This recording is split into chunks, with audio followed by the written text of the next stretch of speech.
আল্লাহর কত মায়া, যে আল্লাহ আমার কান বানাইছেন ওই আল্লাহর কত মায়া, যে আল্লাহ আমার হাত পাও বানাইছেন ওই আল্লাহর কত মায়া, যে আল্লাহ আমাকে এত এত নিয়ামত দিয়ে বাঁচায় রাখছেন ওই আল্লাহর কত মায়া। আরে মায়াটা বুঝেন না? ভাবেন কোনদিন? মায়া বুঝেন? ভাবেন? আমি আপনি যখন দরজা জানলা আটকায়া ভেতরে গুনাহ করি, ভেতরে গুনাহ চলছে, ভেতরে গুনাহ চলছে, ওই গুনাহ অবস্থায় আমার মালিক দরজার নিচে দিয়া বাতাস আর অক্সিজেন পাঠায়া দেন যেন আমি মইরা না যাই। আল্লাহ বলছেন, ওরে বান্দা, ওই কারিম রবের ব্যাপারে তোরে কে ধোকায় ফেললো, এই কথার ওজনটা বোঝার জন্য একটা উদাহরণ বুঝেন। আমাদেরকে আল্লাহ আল্লাহ রসুল বাদ দিলে সবচেয়ে বেশি ভালোবাসেন কে? আগে একবার বলছি, কে? আল্লাহ আল্লাহ রসুল বাদে এগুলো আল্লাহ আল্লাহ রসুলকে আনা যাবে না।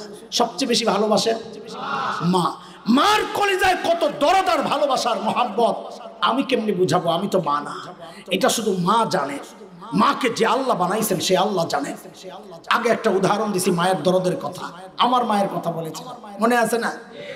আমরা এটা বলতে পারবো না, তবে কোরআন সুন্নাহ পড়ে মাসআলা শিখে যেটা জেনেছি অনুমান করতে পারি মার দরদ কত। যেমন একটা মাসআলা আপনাদেরকে শোনাই। একটা মাসআলা তো এমন, কোন সন্তান যদি বাবা মার আগে ইন্তেকাল করে তো বাবা তো সন্তানের লাশের পেছনে পেছনে যেতে পারে, বাবা তো সন্তানের কবরেও নামতে পারে। বলে কেন? বাবার কলিজায় কি দরদ মায়া নাই, ভালোবাসা নাই? বলে আছে। বাবাও চিৎকার করে করে কাঁদবেন, বাবাও বুক চাপড়াবেন, কিন্তু বাবাকে আল্লাহ ওই শক্তি দিয়েছেন সন্তানকে দাফন করে বাবা উপরে ওঠার মতো ক্ষমতা রাখেন। কিন্তু কোনো মায়ের জন্য সন্তানের লাশের পেছনে যাওয়া চলবে না, কোনো মায়ের জন্য সন্তানের কবরে নামা চলবে না। কেন? দুনিয়ায় এমন কোনো মা নাই যে সন্তানকে দাফন করার জন্য কবরে নামবেন, সন্তানকে দাফন করে সুস্থ অবস্থায় উপরে উঠবেন, এমন কোনো মা নাই। নিজেও লাশ হইয়া শুয়ে পড়বে। আমি একটু জিজ্ঞেস করতে চাই আপনাদের কাছে, আমি ওই আয়াতের ওই ডাক্তার ওজন বুঝাইতেছি, একটু জিজ্ঞেস করতে চাই, মার কলিজায় যে এত মায়া, একটু বুঝে শুনে বলেন তো কেন মা আমার কান বানাইছে? চোখ তো বানাইছে, জিহ্বা, হাত পাও, তো কি বানাইছে? বলেন না, কি বানাইছেন? কিচ্ছু বানান নাই। অল্প কয়েকদিন ভাড়াটিয়ার মতো পেটে ধারণ করেছেন, লালন করেছেন, জন্মের পর পালন করেছেন, তাতেই মার কলিজায় এত মায়া, তাতেই মার কলিজায় এত মায়া। আহ আহ, তাইলে যে আল্লাহ আমার চোখ বানাইছেন ওই আল্লাহর কত মায়া, যে আল্লাহ আমার কান বানাইছেন ওই আল্লাহর কত মায়া, যে আল্লাহ আমার হাত পাও বানাইছেন ওই আল্লাহর কত মায়া, যে আল্লাহ আমাকে এত এত নিয়ামত দিয়ে বাঁচায় রাখছেন ওই আল্লাহর কত মায়া। আরে মায়াটা বুঝেন না? ভাবেন কোনদিন? মায়া বুঝেন? ভাবেন? আমি আপনি যখন দরজা জানলা আটকায়া ভেতরে গুনাহ করি, ভেতরে গুনাহ চলছে, ভেতরে গুনাহ চলছে, ওই গুনাহ অবস্থায় আমার মালিক দরজার নিচে দিয়া বাতাস আর অক্সিজেন পাঠায়া দেন যেন আমি মইরা না যাই।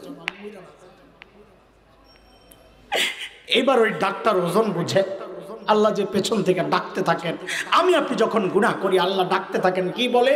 ইয়া আইয়ুহাল ইনসান মা গাররাকা বিরাব্বিকাল কারীম।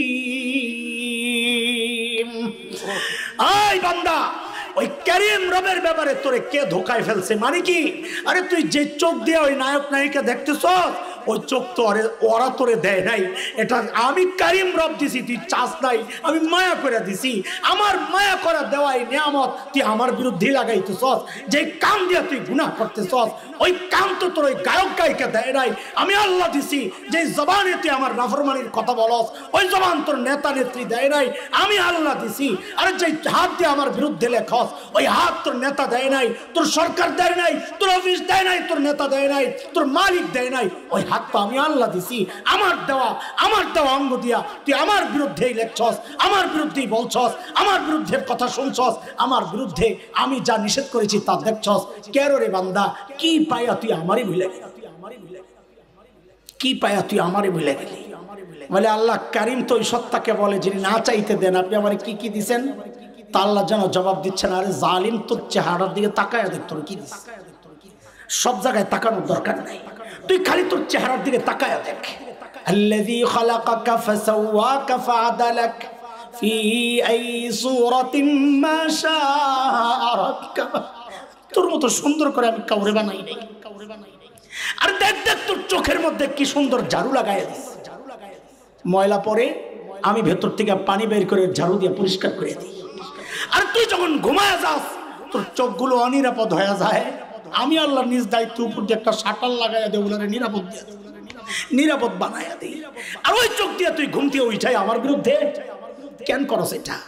আল্লাহ ডাকতে থাকেন। দোস্ত তিনটা জিনিস দিলার দিমাগের মধ্যে বসান। এক নম্বর, আমারে কে দেখতেছে? আলাম ইয়ালাম বিআন্নাল্লাহা ইয়ারা। জানেন আমি তাকায় আছি, কি তাকায় আছেন? অমনোযোগিতার সাথে, হ্যাঁ, অবহেলার সাথে, দেখছি দেখি না এরকম না। না, নবীকে আল্লাহ ডেকে বলছেন ওয়াসবির লিহুকমি রাব্বিক ফাইন্নাকা বিআয়ুনিনা। আর আমি সরাসরি তাকায় আছি। ইন্না রাব্বাকা বিল মিরসাদ। আমি উৎপাইত আছি, যে কোনো মুহূর্তে খাপি করে ধরতে পারি। তাকায় আছি মানে কি মনে করছিস? দোস্ত এক নাম্বার, আমাকে কে দেখতেছেন? আমার মালিক দেখতেছেন। দুই নাম্বার, তিনি কি করতেছেন? পেছন থেকে ডাকতেছেন। তিন নাম্বার, ফেরেশতারা লিখতেছে। ফেরেশতারা কয় কথা বলেন? কয় কথা? প্রত্যেকটা গুনার সময় খালি এই চিন্তা করেন। এটাই হচ্ছে রোজা আমাদেরকে শিখায়। ওই যে বলেছি অপরাধী রোজা রাখলেও সে খায় না। কেন খায় না? আমার কে দেখতেছেন? এই প্র্যাকটিসটা যার হয়, আল্লাহ বলেন এই জন্যই আমি রোজা ফরজ করছি, তুই এই প্র্যাকটিস করতে থাক, এই প্র্যাকটিস করতে থাক, সারা বছর তুই গুনাহমুক্ত থাকা তোর জন্য সহজ হয়ে যাবে। ছাড়বো গুনাহ ইনশাআল্লাহ, ছাড়বো গুনাহ ইনশাআল্লাহ।